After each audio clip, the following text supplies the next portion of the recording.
미가서 묵상일기 11번째. 병들면 제일 먼저 귀를 막습니다. 미가서 2장 6절로 7절. 그들의 예언자들이 말한다. 너희는 우리에게 예언하지 말아라.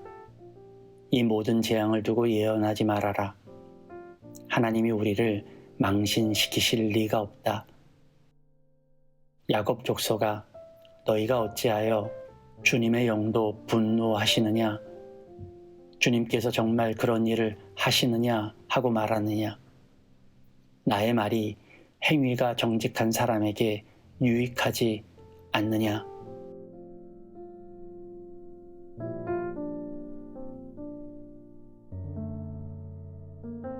좋은 아침입니다. 1월의 마지막 날입니다. 지난 한 달을 잘 보내셨는지 모르겠습니다. 지나고 나면 아쉬움이 많고 후회도 몰려오죠. 하지 못한 일, 아깝게 놓치고 잊은 일들이 떠오릅니다. 그러나 지난 시간은 우리에게 후회의 짐을 남기려는 것이 아니라 앞으로 살 날들을 위해 있는 것입니다. 어제의 시간을 발판으로 우리는 오늘 서 있는 것이니까요. 그러니 수고한 1월을 감사로 떠내보내고 이제 새로운 2월을 맞이하는 기쁨의 하루를 보내시면 좋겠습니다. 미가는 오늘 하나님의 심판 앞에 놓인 이스라엘의 추한 모습을 공개합니다. 예언자에게 예언을 하지 말라고 한다죠. 아마도 선지자 미가에게 사람들은 항의를 했던 모양입니다. 그들의 항의는 이랬습니다. 어찌 하나님께서 이스라엘을 버리실 수 있겠는가? 사랑의 하나님이 어찌 우리를 심판하시겠는가? 어찌 당신의 자녀를 처벌하시겠는가?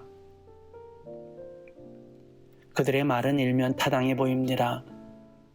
그분은 사랑의 하나님이시죠. 그분은 우리를 그 누구보다 사랑하시며 졸지도 주무시지도 않으시며 우리를 보호하시죠. 그러나 그들의 말은 하나님의 사랑에 초점이 있지 않았습니다. 그러니 나는 무사할 것임을 말하고 있는 것이죠. 마치 자식의 지위를 이용하여 부모에게 사랑을 빌미로 가스라이팅을 하는 모습처럼 말입니다. 그들이 진짜 하고자 하는 말은 싫은 소리 듣고 싶지 않다는 것이죠. 자신들의 치부를 들추고 뼈를 때리는 미가의 외침이 듣기 싫은 것입니다. 영이 병들면 제일 먼저 귀를 막습니다. 병들면 가장 먼저 옳은 소리를 듣고 싶지 않아 하죠. 자신이 원하는 대로 하고자 하는 이들은 그 어떤 소리도 듣지 않습니다. 자신의 뜻대로 쥐락펴락하기 원하면 주위의 말에 귀를 닫아요. 충고가 아니어도 그렇습니다. 곳곳에 흐르는 말씀들, 여러 방법으로 우리에게 다가오는 은혜의 손길들, 주위 사람들을 통해 전해주시는 선한 도움들이 다 차단됩니다. 듣고 싶지 않기 때문이죠. 사실 우리의 길에는 여러 가지 사인들이 있습니다. 일상에 주님의 손길들이 뻗쳐 있죠.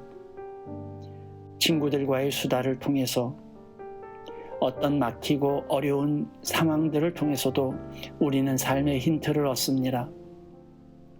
심지어 거리에 흘러나오는 노래를 통해서 어린아이의 작은 움직임 속에서도 주님의 음성을 듣죠. 하늘에서 울리는 소리보다 더 크고 정확한 주님의 음성이 우리 주변 곳곳에 있습니다. 우리의 귀를 열면, 우리의 감각을 열면 우리는 어느 곳에서나 그 음성을 듣고 깨닫게 되죠. 그런데 병들면 그것이 닫힙니다. 아무 소리를 듣지 않으려고 하죠. 이는 귀만 닫히지 않습니다. 모든 영적인 감각도 닫혀서 주님의 도우시는 통로가 막혀버리죠. 귀를 열어야 합니다. 모든 소리에 귀를 기울여야 해요. 어떤 음성이 어떤 모습으로 나에게 임하고 어떤 식으로 주님이 나를 도우실지 우리는 모르기 때문이죠. 수많은 소리들 속에서 하나님의 음성을 찾고 듣는 것이 필요합니다. 그 감각이 바로 우리의 영적 건강의 지표죠.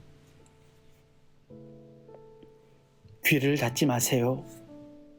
무슨 소리가 듣기 싫어지면 그것은 내가 아프다는 증거예요. 어쩌면 우리에게 듣기 싫은 수많은 소리가 있는 이유는 우리로 하여금 귀를 닫게 하기 위함인지도 모릅니다. 아픈 소리, 쓴 소리 참 듣기 싫죠.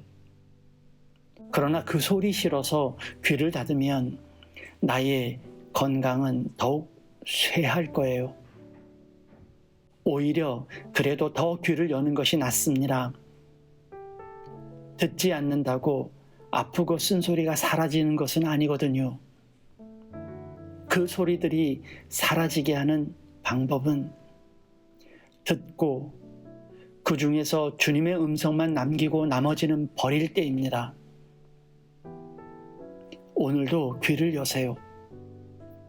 주님의 음성을 찾는 자에게는 분별하고 소화할 수 있는 귀를 선물로 받게 될 거예요.